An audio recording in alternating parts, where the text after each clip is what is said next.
Pendant la Seconde Guerre mondiale se déroulèrent sur le front de l'Est certaines des plus grandes batailles de chars de l'histoire. Le légendaire char moyen soviétique T-34 joua un rôle clé dans l'arrêt de l'invasion nazie et la progression ultérieure de l'armée rouge jusqu'à Berlin. Naquit alors un symbole de victoire, un géant d'acier sur chenille, loué pour sa résistance, son canon puissant et son blindage incliné. De l'extérieur, le T-34 ressemblait à une forteresse invincible, mais à l'intérieur il cachait un monde de conditions extraordinairement dures. Dans cette vidéo, vous découvrirez à quoi ressemblait la vie quotidienne d'un équipage de chars soviétiques, quelles épreuves les tankistes devaient surmonter au combat comme en dehors, comment ils s'en sortaient avec l'hiver russe glacial, la saleté omniprésente, la faim et la peur, et de quelle manière ils parvenaient à maintenir le moral même dans les moments les plus désespérés. Dans un instant, nous révélerons ce que signifiait vraiment être membre de l'équipage de la légendaire 34. Regardons donc à l'intérieur de ce colosse d'acier à travers les yeux de son équipage. Le T-34 était à son époque un miracle technique. Il combinait un blindage incliné solide, un canon puissant de 76,2 mm de calibre, plus tard 85 mm, et un moteur diesel robuste de 500 chevaux. Sur le papier, c'était une arme parfaite, rapide, bien armée et relativement bon marché à produire. Les chars T-34 sortirent des usines par milliers et devinrent l'épine dorsale des forces blindées soviétiques. Mais chaque char n'est efficace que dans la mesure où le sont les hommes à l'intérieur. Derrière les murs des planificateurs du Kremlin, il semblait peut-être suffire de produire le plus de chars possible, mais la vraie vie des équipages, Borjatij à l'intérieur de ces machines, était loin d'être une conduite confortable. L'équipage des premières versions du T-34 était composé de 4 hommes. Le commandant du char, qui occupait simultanément la fonction de tireur du canon, le chargeur, le pilote mécanicien et le tireur radio servant la mitrailleuse dans la caisse.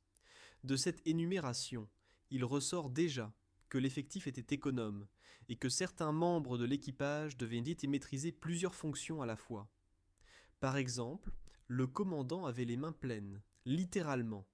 Il devait commander le char, surveiller les alentours, rechercher les cibles ennemies et encore viser et tirer avec le canon. Dans un moment, nous verrons comment une telle surcharge de tâches influençait leurs chances au combat. Mais avant de nous lancer dans la bataille, remarquons qui étaient vraiment ces tankistes et comment se déroulaient leurs instructions. Les pertes de blindés et d'équipage étaient énormes dans les premières années de la guerre. Durant l'année 1941 et surtout 1942, beaucoup de tankistes expérimentés tombèrent ou furent blessés, et l'Union soviétique dut constamment compléter les effectifs avec des novices. Les jeunes recrues, souvent autour de 20 ans, ou même plus jeunes, passèrent par un entraînement raccourci et furent envoyés aux unités de première ligne, souvent après seulement quelques semaines d'entraînement. Imaginez un diplômé d'auto-école qui n'a appris que les bases de la conduite et qui est aussitôt mis au volant d'une voiture de course au milieu d'une course de la mort. C'est ainsi que se sentaient les tankistes inexpérimentés dans leur première bataille. Dans les camps d'entraînement, ils apprenaient à démarrer et conduire un char, tirer quelques fois avec le canon sur le terrain d'exercice, et peut-être une ou deux fois s'exerçaient au changement de chenille. Mais la réalité du front était une dimension complètement différente. Dans les conditions hivernales, il était incroyablement difficile de mettre le moteur en marche, se souvenait un vétéran de l'entraînement accéléré dans l'Oural. Nous devions environ 2 heures avant la conduite placer sous le char une grande plaque métallique, y verser du mazout et l'allumer. Ce n'était qu'une fois que les flammes avaient réchauffé le moteur figé que nous tentions de démarrer. Tout le char, et nous avec, était bientôt couvert de suie. Ce souvenir illustre ce à quoi étaient exposés les novices. Ils apprenaient des trucs de fortune pour se débrouiller avec la technique sur le terrain. Dans le cas idéal, l'équipage aurait dû savoir se remplacer mutuellement dans leur rôle, mais l'entraînement court ne le permettait souvent pas. Beaucoup de pilotes mécaniciens ne maîtrisèrent même pas correctement le canon, et les chargeurs ne savaient pas comment utiliser la radio, si tant, et qu'il y en avait une dans leur char. Les commandants de chars étaient souvent de jeunes sous-lieutenants sans expérience du combat, à qui incombait soudain une énorme responsabilité. Commander un monstre d'acier et 3 autres hommes dedans. Il n'est pas étonnant que les premiers engagements de ces équipages formés à la va-vite se terminaient souvent dans le chaos. Dans cette vidéo, vous découvrirez dans un moment ce que c'était que de sortir pour la première fois à la rencontre de l'ennemi avec un minimum d'expérience. Mais auparavant, approchons-nous de l'environnement dans lequel l'équipage vivait à l'intérieur du char, physiquement et émotionnellement. Monter pour la première fois dans un T-34 fut pour beaucoup un choc. Ils s'attendaient peut-être à un wagon de char, spacieux, mais à l'intérieur les accueillit un espace exigu et sombre imprégné d'odeurs d'huile, de mazout et de poudre brûlée. Le souci du confort de l'équipage était minimal dans la construction du T-34. D'ailleurs, le souci de l'équipage était limité aux choses les plus primitives, constata après la guerre un officier de char soviétique. Des arêtes vives et des boulons saillaient dans l'étroit couloir de passage à l'intérieur de la caisse. Les sièges étaient durs et simples. On racontait même qu'à la fin de l'année 1941, quand les soviétiques déménageaient fébrilement les usines et augmentèrent la production, certains chars sortirent de production même sans siège. Le pilote devait, paraît-il, s'asseoir sur un manteau plié. C'était peut-être un cas extrême, mais cela illustrait bien la priorité. Avant tout faire arriver le char au front, l'équipage s'adaptera d'une manière ou d'une autre. L'intérieur du T-34 était exigu par nature. Le blindage incliné et le robuste train de roulement Christie avec de gros ressorts prenaient beaucoup de place à l'intérieur. Un test américain d'après-guerre découvrit même que lorsqu'un obus ennemi perçait le blindage du T-34, la probabilité de mort ou de blessure grave des membres de l'équipage était dramatiquement élevée. On indique qu'environ 75% de l'équipage périssait lors d'un impact, tandis que dans le Sherman américain, un peu plus spacieux, seulement environ 18% paraît-il. Dans un petit espace, les éclats n'avaient simplement nulle part où s'échapper et touchaient tout ce qui vivait à l'intérieur. Sur les parois à l'intérieur du char manquait presque tout rembourrage. Alors que les chars occidentaux avaient dans l'habitacle une peinture claire et des sièges semi-rigides avec accoudoirs, à l'intérieur du T-34 dominait le métal nu peint d'une peinture protectrice plus sombre et les contours tranchants des équipements. Chaque bosse du terrain et chaque mouvement brusque du char, l'équipage le ressentait donc sur son propre corps, les bleus étaient quotidiens. La seule protection contre les bosses et coelos et les chocs étaient les fameux casques de tankistes avec rembourrage en cuir que chaque membre de l'équipage devait avoir sur la tête. Ces casques non seulement amortissaient les coups lors des impacts et des arrêts brusques quand la tête heurtait facilement le métal de la tourelle, mais protégeaient aussi partiellement contre les brûlures si le char prenait feu. Personne de sensé n'entrerait dans un char sans son casque. Il risquerait des commotions cérébrales et des blessures affreuses quand la paroi d'acier le caresserait lors de la conduite en terrain. Les conditions exiguës s'accompagnaient aussi d'une ergonomie malheureuse de la tourelle biplace des versions T 34-76. Dans la tourelle, il n'y avait que le commandant et le chargeur. Le commandant, qui visait et tirait simultanément avec le canon, n'avait pratiquement aucun espace supplémentaire dans son fauteuil, en forme de coupole. Le chargeur se tenait au fond du char. Et là surgit un autre problème. Le T-34 n'avait pas de panier de tourelle rotatif au sol. Cela signifiait que quand la tourelle tournait, le plancher ne bougeait pas avec elle sous les pieds du chargeur. Le chargeur devait donc constamment marcher sur les caisses de munitions et les douilles d'obus, faire attention où il marchait, et se tourner dans l'espace pendant que la lourde tourelle avec le canon tournait autour de lui. Imaginons quel exploit acrobatique cela devait être au combat. Le char sautille, la tourelle tourne, le chargeur fait de l'équilibre, sort des casiers difficilement accessibles des obus de 20 kg et tente de les engager dans la chambre du canon.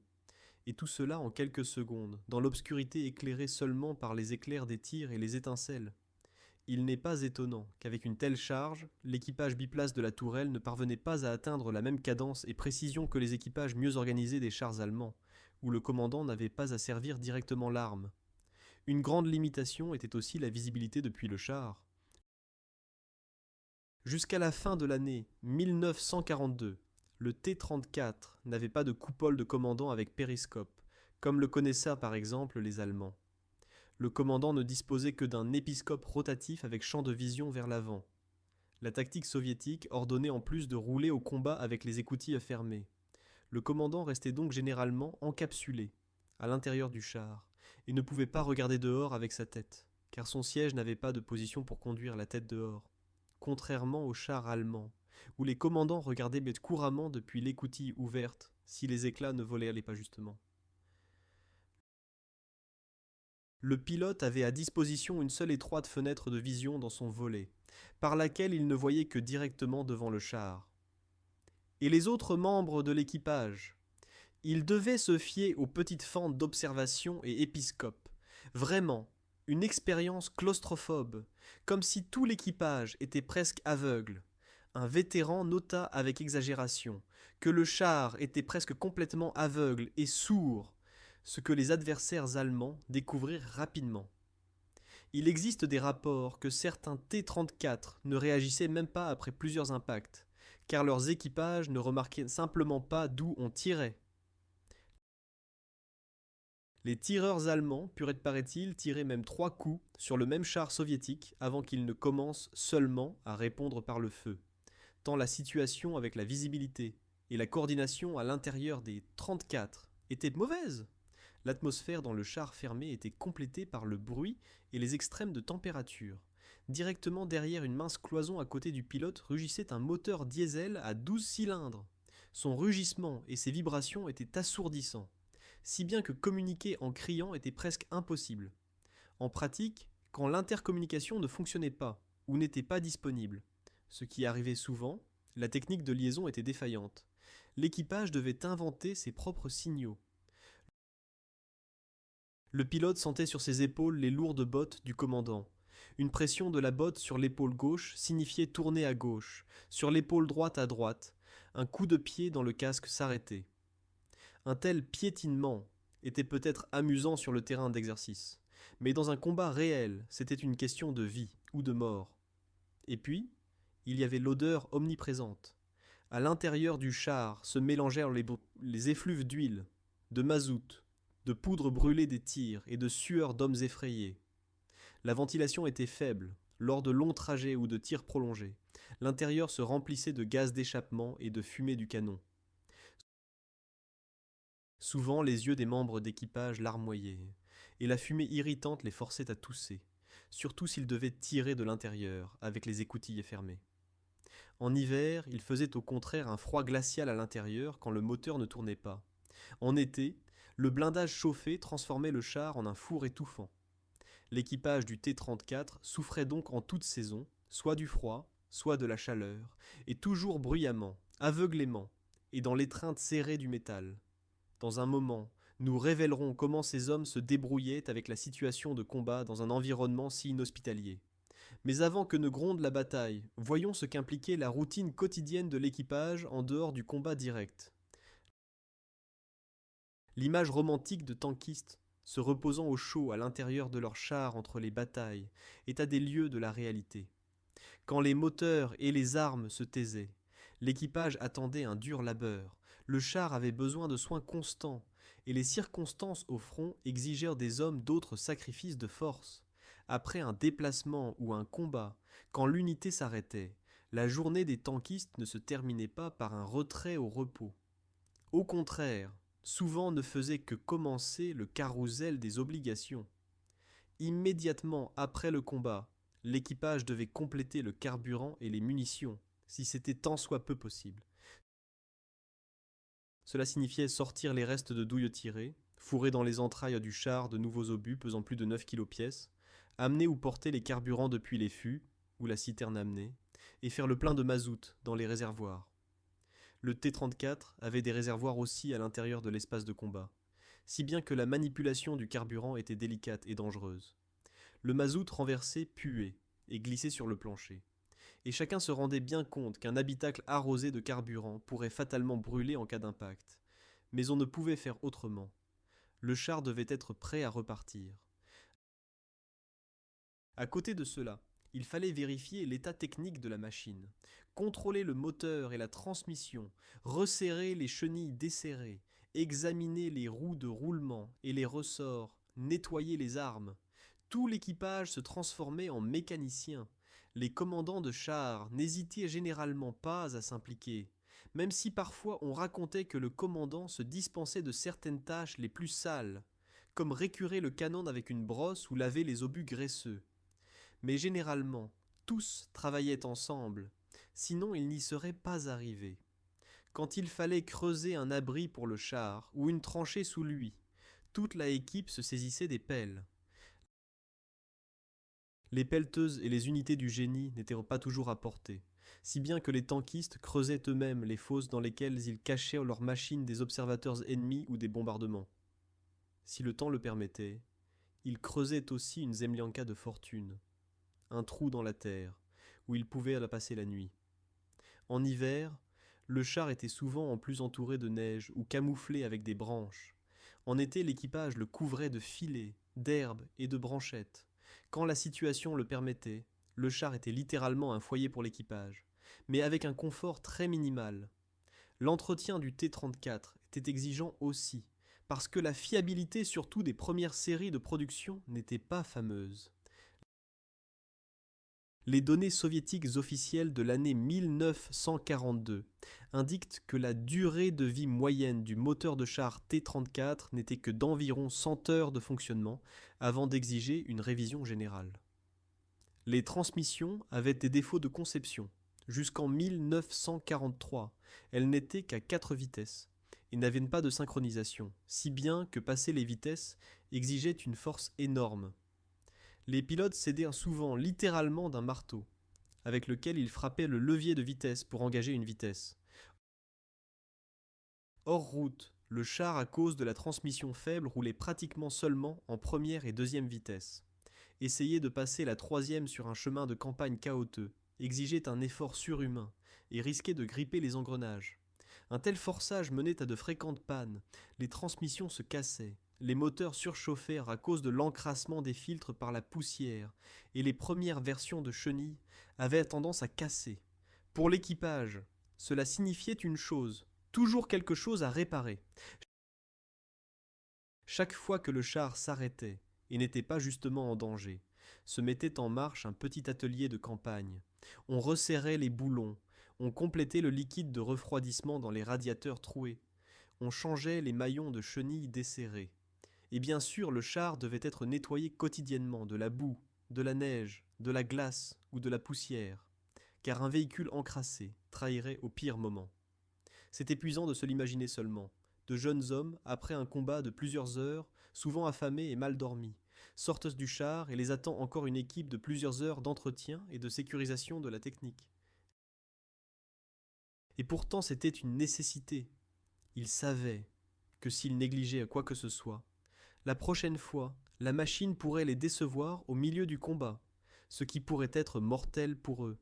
Les tankistes s'entraidaient donc souvent non seulement dans leur propre équipage, mais aussi entre chars. Si une machine avait un problème, les équipages voisins accouraient à l'aide. Aujourd'hui, nous te changeons les garnitures de frein. Demain, peut-être, tu nous aideras avec une chenille cassée. Cette collégialité naissait de la nécessité. Au front, il n'y avait pas toujours assez de réparateurs spécialisés, et le temps jouait contre eux. Et maintenant, imaginons que tout est prêt, et arrive l'ordre d'attaque. Les moteurs rugissent, la colonne de T-34 se met en mouvement vers l'ennemi. Pour l'équipage à l'intérieur du char, cela signifie l'entrée en enfer, où la vie et la mort se décident en secondes, par la chance et la capacité à garder la tête froide dans une confusion inimaginable. Dès que les chars s'approchèrent de l'ennemi, la situation à l'intérieur rappelait une tempête dans une boîte en tôle. Le commandant aperçoit à travers son étroit périscope un éclair, probablement un canon anti-char ou un Panzerfaust. Il crie immédiatement un ordre, mais dans le vacarme assourdissant même l'homme debout, à un demi-mètre de lui, ne l'entend pas. Il tape donc du pied sur l'épaule du pilote. « À droite !» Le pilote tire instinctivement sur les leviers et fait virer la machine sur le côté, juste au moment où retentit un coup. L'obus ennemi a ricoché sur le blindage frontal incliné.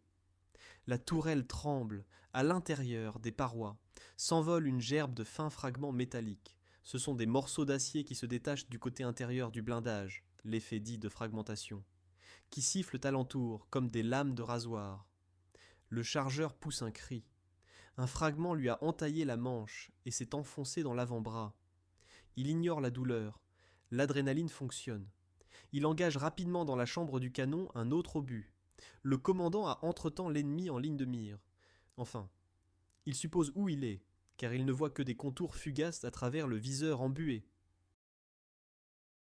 Feu crie-t-il, et tape lui-même sur la détente. À l'intérieur de la tourelle, un fracas assourdissant. Un coup comme si la foudre frappait un tonneau. Le canon de 76 mm a tiré. L'étui de l'obus vole vers l'arrière et rebondit sur le blindage. Le tube métallique incandescent et fumant roule sous les pieds d'autres hommes. Dans l'espace exigu, c'est comme avoir une fumigène dans le salon. La fumée de poudre de la charge d'expulsion remplit immédiatement la cabine. Les yeux larmoient, les poumons s'étouffent et il n'y a pas le temps d'aérer. Le commandant entr'ouvre instinctivement son écoutille de quelques centimètres pour que l'air frais pénètre à l'intérieur. Il risque ainsi qu'un éclat entre, mais que faire, sinon il s'étoufferait. Les secondes s'égrènent. Impact d'un autre coup. Cette fois le char sursaute. Il a reçu un coup dans la chenille. Le pilote signale que le char ne répond plus au virage à droite. La chenille est peut-être tombée ou cassée. Mais la machine roule encore par inertie vers l'avant. Le commandant donne l'ordre d'arrêter. Au lieu que l'équipage continue plus profondément dans le piège, il décide d'utiliser le dernier couvert. Le pilote freine, le char s'arrête par à-coups. Nous sommes arrêtés. C'est mal. Dès qu'on reste immobile, on est mort. Traverse peut-être l'esprit de tous, à la fois cette phrase ailée des tankistes de première ligne. Dès que tu t'arrêtes, c'en est fini de toi. L'ennemi vise immédiatement la cible immobile. Fracas. Un coup de canon anti-char ou d'artillerie perce le blindage latéral de la tourelle comme du papier. À l'intérieur, impact, rugissement. Un éclat a touché le chargeur à la jambe. Celui-ci s'effondre au fond de la tourelle. Le sang gicle sur la paroi intérieure. Le commandant n'attend rien. Sortez du char crie-t-il si fort que tous l'entendent même sans radio. Ils savent ce que cela signifie. Leur foyer d'acier vient de se transformer en piège. Ils défoncent les écoutilles et sortent. Ce scénario dramatique était, hélas, la réalité pour beaucoup d'équipages. Le combat rapproché avec les chars allemands et les armes anti-chars était extrêmement dangereux. Les T-34 étaient rapides et agiles, mais quand venait l'impact, l'équipage à l'intérieur n'avait souvent aucune chance. Si un obus perforant pénétrait le blindage, à l'intérieur du char se déchaînait un ouragan de feu et de métal. Les éclats de l'obus et les morceaux d'acier arrachés découpaient tout ce qui se trouvait sur leur passage. Les munitions stockées à l'intérieur pouvaient exploser. Surtout dans la première moitié de la guerre, les soviétiques utilisèrent des munitions avec un composant explosif enclin à la détonation. Quand la poudre ou le mazout à l'intérieur du char prenait feu, les obus chauffaient et explosaient. Le char se transformait alors en boule de feu, et l'équipage à l'intérieur n'avait pratiquement aucun espoir d'échapper. Les tankistes redoutèrent ce sort. Brûler vif dans un espace fermé faisait partie des pires cauchemars. Beaucoup de vétérans avouaient qu'ils préféraient risquer de sauter du char sous le feu plutôt que de rester à l'intérieur et de brûler. Les statistiques étaient impitoyables. Environ 45 000 chars soviétiques, T-34 furent détruits ou mis hors de combat pendant la guerre. Cela signifie des dizaines de milliers de tankistes morts ou mutilés. Dans certaines périodes de combat de première ligne, la durée de vie d'un équipage de chars au front se comptait en semaines, parfois même seulement en jours ou heures de combat actifs. Par exemple, en été 1943, lors de la bataille de Koursk, la plus grande bataille de chars de l'histoire, les pertes de blindés furent écrasantes des deux côtés. Le tankiste soviétique partait à l'attaque en sachant qu'il ne survivrait peut-être même pas au premier affrontement. Pourtant ils y allaient, et beaucoup même une deuxième, troisième fois, s'ils avaient survécu à leur char et été affectés à une nouvelle machine. L'enfer du combat dans le char n'était pourtant pas seulement la menace de mort, mais aussi la charge psychique inimaginable à chaque seconde. L'équipage devait fonctionner comme un engrenage de roues dentées sous une pression énorme. Chacun devait faire son travail automatiquement et compter sur les autres. Le tankiste ne pouvait pas fuir ou se cacher, il était enchaîné à sa place. Le pilote ne voyait qu'un étroit secteur devant lui et faisait aveuglément confiance au commandant pour le guider correctement. Le commandant devait à son tour faire confiance que le pilote obéirait à ses signaux même dans le chaos. Le chargeur comptait que le tireur ne tirerait pas au moment où lui avait justement les mains sur la culasse du canon. C'étaient des secondes pleines de cris, souvent inaudibles, de secousses, d'éclairs, de tremblements et de pressions sur les tympans si fortes que beaucoup de vétérans souffrirent après la guerre d'une perte partielle d'audition. Et pourtant, dans cet enfer assourdissant, ils devaient accomplir froidement les ordres et réagir immédiatement à la situation changeante. Malgré tous les inconvénients, les tankistes soviétiques apprirent progressivement à utiliser aussi les points forts du T-34. Sa silhouette était basse et sa mobilité excellente, si bien qu'ils choisissaient souvent la manœuvre rapide et l'approche de l'ennemi à la distance la plus courte possible, où s'effaçait l'avantage des viseurs allemands.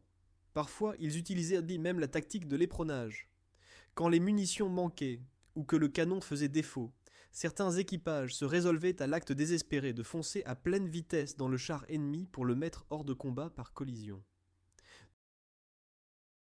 De tels actes exigeaient un courage immense, ou du désespoir, et signifiaient souvent l'autosacrifice. Mais dans l'école de chars soviétique, ils avaient leur tradition. Dès les premiers jours de l'invasion de l'année 1941, existent des témoignages d'équipages qui éperonnèrent de lourds chars allemands, même s'ils périrent eux-mêmes ce faisant. Le T-34 en avait théoriquement la capacité par son poids et sa vitesse. Mais imaginons l'impact de 20 tonnes d'acier. L'équipage à l'intérieur était secoué, pouvait se casser des os ou la colonne vertébrale, sans parler du fait que souvent, lors de l'éperonnage, il perçait les radiateurs et le moteur, et le char restait alors de toute façon immobilisé. Pourtant de tels héroïsmes se produisaient, et font partie de la légende. Au final, on affirme que le T-34 ne vainquit pas les Allemands par la qualité, mais par la quantité et la ténacité des équipages. Quand un char brûlait, un autre prenait sa place avec un nouvel équipage. Comme le nota amèrement un tireur anti-char allemand. Nous en avons descendu 10, et 10 autres sont apparus. Les Russes avaient tant de chars et n'avaient pas peur de les lancer au combat par-dessus des montagnes d'épaves. Dans ces mots résonne le respect et l'effroi. Et nous savons aujourd'hui que derrière chacun de ces autres chars se tenaient d'autres jeunes hommes prêts à grimper dans la ruche d'acier chauffé et à affronter encore et encore la mort. Si le tankiste survivait à la bataille, l'attendait la dure vie du soldat de campagne. Quand il n'était justement pas à l'attaque, cela signifiait des déplacements sur de longues distances, l'attente dans les tranchées, couché dans le froid, et en même temps la disponibilité constante à ressauter et combattre de nouveau. L'hiver était selon la plupart des vétérans la pire période. Le char métallique se transformait en glacière gelée. À l'intérieur, on pouvait certes chauffer un peu en faisant tourner le moteur, mais cela trahissait la position et gaspillait le carburant. 2 hommes pouvaient s'allonger à l'intérieur sur le plancher de la tourelle et de la caisse pour s'étendre un peu, les autres devaient rester dehors ou s'asseoir à l'intérieur en position recroquevillée. Les tankistes passèrent donc souvent la nuit hors de la machine, même si cela ne semble pas. Ils creusaient un trou et plaçaient leur char au-dessus comme toit. Ils jetaient par-dessus une bâche, toile épaisse, et lestaient ou enterraient les bords dans la terre, créant ainsi une tente de fortune sous le ventre du char. À l'intérieur sous le char, ils suspendaient de petits poêles à bois, dont ils sortaient le tuyau dehors. Ainsi, on pouvait chauffer un peu à l'intérieur de la tranchée, et l'équipage se réchauffait au moins un moment et se cachait du vent.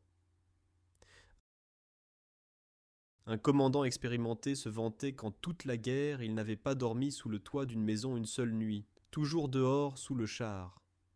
Ce n'était pas inhabituel chez les tankistes, car ils opérèrent souvent en terrain loin des villages, ou ne devaient pas se loger chez les civils pour des raisons de sécurité.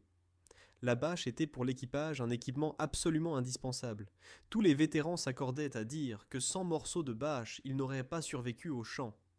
Elles servaient de couverture, de toit, de nappe sur le sol pour manger, et surtout protégeaient le char de la pluie et de la neige. Les T-34 de guerre n'avaient pas d'étanchéité parfaite. L'eau s'infiltrait par les écoutilles et les épiscopes à l'intérieur. Donc quand la bâche disparaissait, c'était un malheur. Un tankiste se souvenait comment le vent leur avait soufflé la bâche dans la mer Caspienne lors d'un transport, et ils durent secrètement voler un morceau de toile de remplacement, sinon tout l'équipage aurait souffert du froid et de l'humidité. Sans bâche, c'était terriblement mal à l'intérieur du char, décrivit succinctement cette situation peu enviable. Les rigueurs du temps complétaient la faim et la fatigue. Dans les campagnes de combat, quand on progressait peut-être une semaine d'affilée, il arrivait que les cuisines de campagne ne parvenaient pas à rejoindre les unités. Les tankistes mangeaient alors plusieurs jours seulement des biscuits secs et des conserves qu'ils avaient sur eux. Un vétéran raconta que pendant une offensive, ils mangèrent toute une semaine seulement du pain dur et sec, en le buvant avec de l'eau froide, et ils étaient contents d'avoir au moins cela. Parfois les civils locaux aidaient. Dans les villages libérés, les grands-mères glissaient aux tankistes du lait, des pommes de terre ou un pain de leur réserve. Les soldats appelaient en cela avec humour nourriture sur ticket de grand-mère, comme au noir, en dehors des rations officielles de l'armée. Chaque nourriture domestique de ce genre était une diversification bienvenue de la nourriture militaire monotone et modeste. Quand ils avaient de la chance et du temps, les tankistes réchauffaient une conserve de viande, appelée tuchonka, directement sur le moteur de leur char. Il suffisait de poser la boîte sur le bloc moteur, et en quelques minutes, elle bouillonnait. La nourriture chaude dans le froid faisait des merveilles pour le moral. Mais souvent, il n'y avait ni ce temps, ni cette nourriture. Qu'en est-il de l'hygiène ? Franchement, la plupart du temps, les tankistes étaient au sale de la tête aux pieds. Leurs combinaisons et blousons de cuir étaient au camp couverts d'une couche de mazout, de poussière et de suie. Après chaque réparation, ils étaient liés comme des ramoneurs, après chaque déplacement couvert de boue. Il n'y avait pas de conditions pour se laver ou se changer.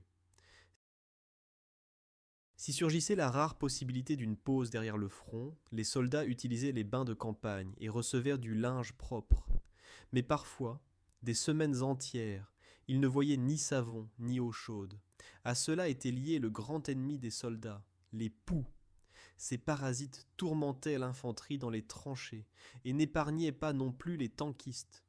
Certains vétérans affirmaient certes que non, que paraît-il le mazout et l'huile repoussaient les insectes. Celui qui dit que les tankistes n'avaient pas de poux à cause de l'huile, celui-là n'a jamais servi dans un char, objecta pourtant un témoin. La vérité est que la plupart des tankistes se plaignaient des poux. Après chaque action prolongée, dès qu'il y avait une pause, les soldats allumaient des feux et grillaient leurs uniformes. Littéralement, ils se déshabillaient, suspendaient manteaux et chemises sur des bâtons au-dessus du feu, ou les jetaient dans un tonneau avec un peu d'eau au fond et chauffèrent le tonneau. La vapeur et la chaleur forcèrent les poux à sortir et crever. Près du feu, cela crépitait, paraît-il, comme une petite fusillade de mitrailleuse, tandis que les insectes mouraient dans les coutures des vêtements. C'était la seule méthode fiable pour se débarrasser des colocataires. Bien sûr, si c'était possible. Arrivaient parfois aussi des bains de campagne mobiles, des wagons ou camions avec des générateurs de vapeur, où le linge pouvait être bouilli et les soldats se baigner. Mais directement en ligne, ce n'était pas du luxe. Les tankistes s'habituaient à vivre dans la saleté. L'un d'eux avoua : nous avions des vestes ouatées et des bottes en feutre, mais quand cela se graissait et se salissait dans le char, cela ne nous durait pas longtemps, et on n'en avait pas de nouvelles. À la fin de chaque opération, nous ressemblions à des mendiants, mélangés dans des blouses allemandes, des pantalons civils. On reconnaissait un tankiste russe seulement à son casque. Voilà pour l'apparence de ces héros. Elle ne correspondait certainement pas aux futures représentations cinématographiques de gars en uniforme astiqué. Ils étaient poilus, noirs de suie, habillés de ce qui était à portée de main et n'étaient pas troués. Le sommeil était un autre chapitre. Le manque de sommeil était permanent, surtout pendant les offensives. Les équipages roulaient de nombreuses heures d'affilée et essayaient de somnoler à l'intérieur d'un char qui cahotait, où il y a du vacarme, Pourtant les soldats apprenaient à dormir par moments, quand c'était possible. Le pilote, par exemple, lors de longs déplacements sur route, piquait du nez, parfois en conduisant, si le commandant le rassurait. Les commandants se relayaient en veille, quand il y avait un repos de campement. Toujours un devait être éveillé et aux aguets, au cas où viendrait l'alerte. Les trois autres dormaient, où ils pouvaient, dans les mois plus chauds peut-être dehors, à côté du char sur des couvertures, en hiver dans un bunker de fortune sous le char près des poêles, comme nous l'avons déjà décrit. Mais c'était un sommeil agité et souvent interrompu. Les soldats étaient si fatigués que, paraît-il, certains s'endormaient même pendant la conduite au combat. Pendant quelques secondes, ils tombaient dans un micro-sommeil d'épuisement. De tels extrêmes n'étaient pas l'exception. À la fatigue chronique s'ajoutait le stress. Beaucoup de tankistes souffraient de tremblements des mains après le combat, avant de reprendre leur souffle. La charge psychique causait que même dans un calme relatif, certains ne pouvaient parfois pas s'endormir du tout. Leur tête repassait les scènes de combat. Aujourd'hui, nous appellerions cela une réaction post-traumatique. Alors on appelait cela simplement les nerfs. Aucune thérapie n'existait. Au maximum, une gorgée de vodka pour se calmer, si on en avait sous la main. Comment est-il possible que dans de telles conditions, les tankistes parvenaient à continuer le combat, parfois même des années? La réponse est une combinaison de solidarité, de détermination et aussi d'un morceau de propagande. L'équipage d'un char était un petit groupe d'hommes qui devaient absolument compter les uns sur les autres. Avec le temps, ils devenaient des camarades très proches. Ils savaient tous les uns des autres, avaient traversé l'enfer ensemble et dépendaient les uns des autres. Un tel lien dépassait souvent en fraternité. Les tankistes s'appelaient entre eux frangins et le ressentaient vraiment ainsi. Un vétéran se souvenait comment, pour ses 19 ans, dans les conditions de campagne, il partagea avec deux membres d'équipage une bouteille de vodka. À la santé, et sentit alors que ces gars lui étaient plus proches que quiconque de chez lui.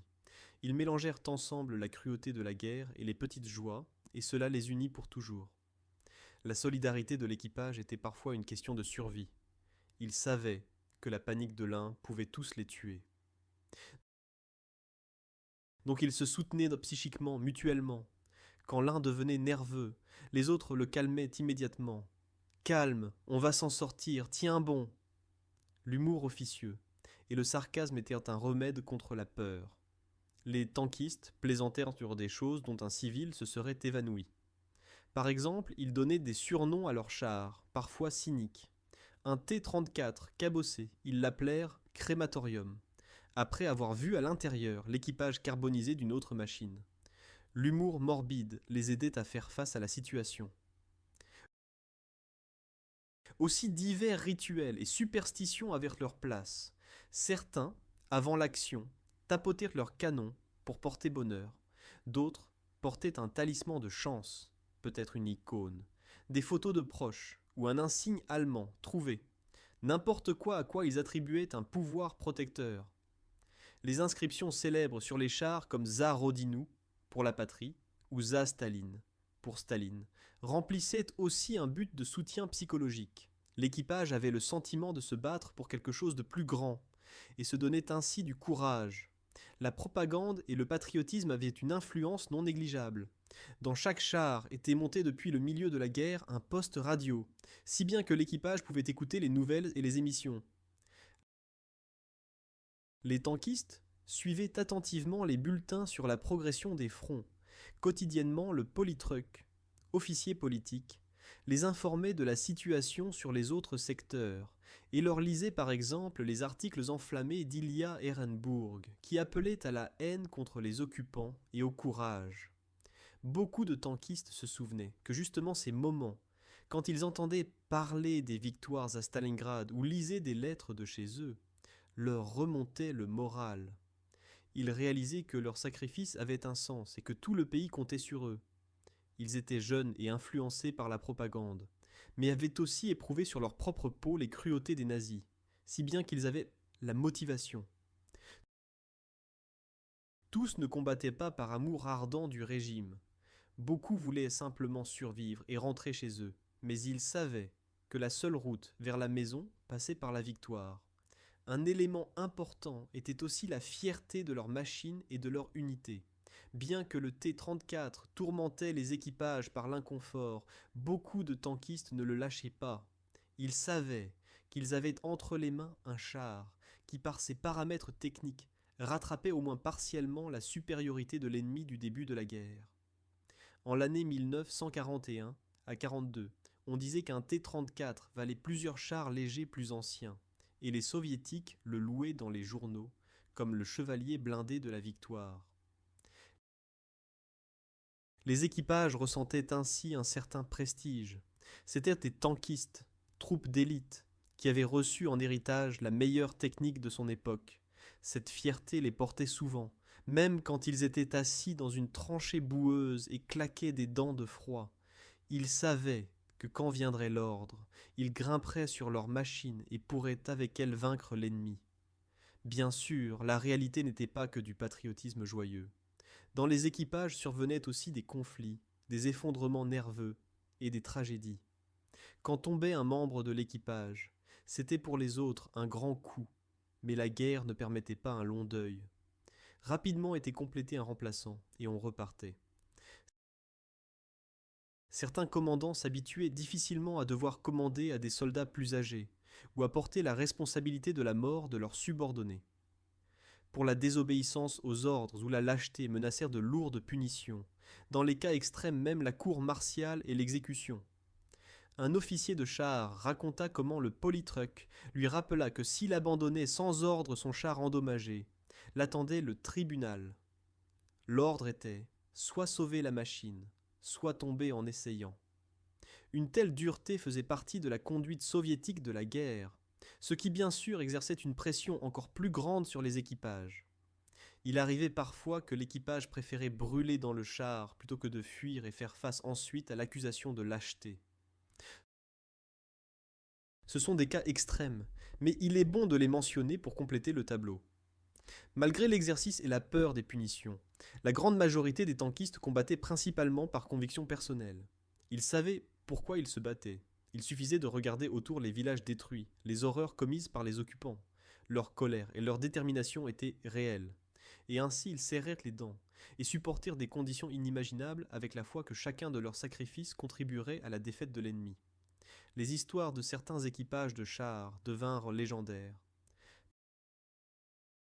Par exemple, Dimitri Lavrinenko, l'as de chars soviétique le plus victorieux. Avec son équipage, détruisit lui-même plus de 50 chars ennemis en seulement quelques mois de l'année 1941. Lavrinenko combattait en T-34, et bien qu'il tombât finalement, ironiquement hors du char, touché par un obus d'artillerie, sa performance releva le moral de beaucoup de tankistes. Il montra qu'un équipage excellent pouvait faire des miracles avec sa machine. D'autres héros, comme Alexander Hoskin, qui en été 1944 sur T-34-85 liquida par surprise un char lourd allemand Tiger II, entrèrent dans l'histoire. Ces destins se racontaient et se racontent encore, mais on oublie souvent le revers de la médaille. Combien d'équipages sans nom périrent dans le silence, sans témoin, juste comme un chiffre, dans les statistiques. Chaque cas de ce genre avait pourtant son déroulement terrifiant, ces jeunes vies éteintes dans les flammes ou l'explosion. Quand un char explosait et brûlait, il restait de lui un squelette calciné, et à l'intérieur, généralement, rien qui rappelait un être humain. Un vétéran décrivit comment, après la bataille, il vit dans les débris d'un char les restes brûlés de l'équipage. Ils étaient ratatinés en forme de momies, grandes comme un petit enfant, la peau du visage brun-rouge foncé. C'était un spectacle terrible alors, et c'est effroyable de s'en souvenir maintenant. De telles expériences, les tankistes les portaient toute leur vie. Beaucoup d'entre eux souffrirent après la guerre de cauchemars nocturnes, d'angoisses soudaines ou de problèmes de santé dus aux blessures subies. Brûlures, membres perdus, ouïes endommagées, psychisme perturbé, c'était le prix que beaucoup payèrent, même s'ils survécurent. Malgré tout, la plupart des vétérans ne regrettaient pas. Ils disaient « C'était la guerre, nous devions le faire, je le referai ». Et cela montre une motivation plus profonde. Ils défendaient leur pays contre un ennemi mortel. La propagande soviétique les appelait rouleaux d'acier, et d'acier dans la machine comme dans l'esprit. Des chants de gloire célébraient trois tankistes, trois joyeux camarades. Chanson célèbre Tritankista. Même si la réalité des T-34 était des équipages de 4 à 5 camarades. En réalité, la joie, beaucoup d'entre eux ne la rencontraient pas au front, mais l'amitié et le soutien mutuel, oui. À la fin de la guerre, les soviétiques parvinrent déjà à améliorer aussi les conditions. Les nouvelles versions T-34-85 avaient déjà une tourelle plus spacieuse avec équipage de 5 hommes. Le commandant n'avait enfin plus à servir le canon et recevait une coupole panoramique avec périscope. La communication s'améliora aussi. Tous les chars reçurent une radio, si bien que disparut l'agitation de drapeaux au combat. Ces changements menèrent non seulement à l'augmentation de l'efficacité au combat, mais aussi à des rapports un peu plus humains à l'intérieur du char. Soudain, il y avait une personne de plus dans le T, 34-85, le tireur, ce qui soulagea le commandant et le chargeur. La place à l'intérieur augmenta un petit peu et la performance du chauffage, de la ventilation et d'autres éléments fut améliorée. Bien sûr, c'était toujours un char exigu, mais par rapport à avant les équipages percevaient cela comme un progrès considérable. Tout cela ne vint pourtant qu'après que des milliers de tankistes eurent fait le pire. Quand la guerre se termina par la victoire, des milliers de vétérans de chars expérimentés rentrèrent chez eux. Ils furent célébrés comme des héros, à juste titre, mais peu de civils pouvaient s'imaginer ce qu'ils avaient été vraiment traversés. Leurs histoires ne sortirent qu'après des années, dans des mémoires et entretiens. Grâce à cela, nous savons aujourd'hui combien était rude et impitoyable la vie des équipages de T-34 pendant la guerre. L'histoire des équipages de T-34 soviétiques n'est pas seulement une histoire de souffrance, mais aussi d'ingéniosité humaine, de bravoure et d'adaptabilité dans des conditions extrêmes. Ces hommes, enfermés dans une machine d'acier, parvinrent à se créer leur micro-monde, une fraternité qui survécut même après la guerre. Leurs expériences ne furent pas perdues. Après la guerre, les armées tirèrent les leçons. Les chars modernes pensent déjà beaucoup plus au confort et à la sécurité de l'équipage. Les tankistes d'aujourd'hui ont des systèmes de communication sophistiqués. La climatisation, des systèmes d'extinction contre l'incendie ou des cloisons blindées spéciales protégeant les munitions. Tout cela est un héritage payé par le sang des équipages de T-34 et d'autres chars de la Seconde Guerre mondiale. Les connaissances sur ce que c'est que de combattre à l'intérieur d'un char menèrent les constructeurs à augmenter les chances de survie de l'équipage, du meilleur blindage aux sorties de secours et à la disposition plus ergonomique de l'espace. L'histoire des équipages de T-34 vit pourtant plus loin, pas seulement dans les innovations techniques. Chaque année, dans les pays post-soviétiques, on commémore le jour de la victoire, et avec lui aussi les vétérans tankistes. On se souvient de leur courage, on organise des rencontres, et sur les monuments se dresse souvent justement un T-34, symbole de victoire. La jeune génération connaît aujourd'hui le T-34 par les films, jeux vidéo et défilés, où ces chars rugissent encore en l'honneur des victoires passées. Il est important pourtant de ne pas oublier qu'à l'intérieur de ces silhouettes vertes iconiques vivaient et combattaient des hommes de chair et d'os. Leur héroïsme quotidien n'était pas ostentatoire. Il consistait à endurer encore une nuit glaciale, remettre le moteur en marche encore et encore, ne pas abandonner même face à l'horreur et la douleur. Les tankistes d'aujourd'hui, qu'ils chevauchent des machines modernes pleines d'électronique, ou que dans certaines armées ils s'entraînent encore sur des chars plus anciens, regardent ces vétérans comme leurs prédécesseurs. La situation a changé, la technologie a progressé. Mais l'essence demeure. À l'intérieur de chaque char, il y a un petit collectif humain qui doit tirer à la même corde dans des conditions très exigeantes. Qu'il s'agisse d'un équipage de chars ultra-moderne du XXIe siècle ou de 4 hommes dans un T-34 chauffé près de Stalingrad, il s'agit toujours de courage, de coordination et de confiance. En regardant les images historiques de 34 écaillées, nous pouvons admirer la technique. Mais nous ne devrions pas oublier les histoires à l'intérieur.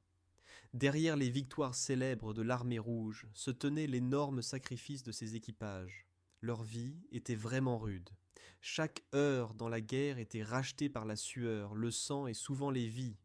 Quand quelqu'un s'assoit aujourd'hui dans un T-34 de musée, peut-être sera-t-il surpris par l'exiguïté de l'habitacle ou l'équipement spartiate, et pourtant il ne vivra pas ces extrêmes du combat.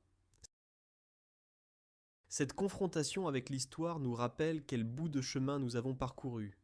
Grâce aux histoires des vétérans, nous pouvons apprécier la paix et le progrès. La vie des équipages de T-34 pendant la Seconde Guerre mondiale nous a laissé un héritage de courage et aussi un avertissement sur ce qu'implique la vraie guerre. C'est une confession sur la détermination de l'esprit humain à surmonter des obstacles inimaginables. Alors que la prochaine fois nous verrons le légendaire char T-34 sur un monument ou dans un documentaire, souvenons-nous de ces hommes en sueur, fatigués, courageux à l'intérieur. Merci d'avoir suivi cette vidéo jusqu'à la fin. Si ce regard dans la vie des tankistes vous a intéressé, je serai content si vous mettez un like à cette vidéo et la partagez avec d'autres.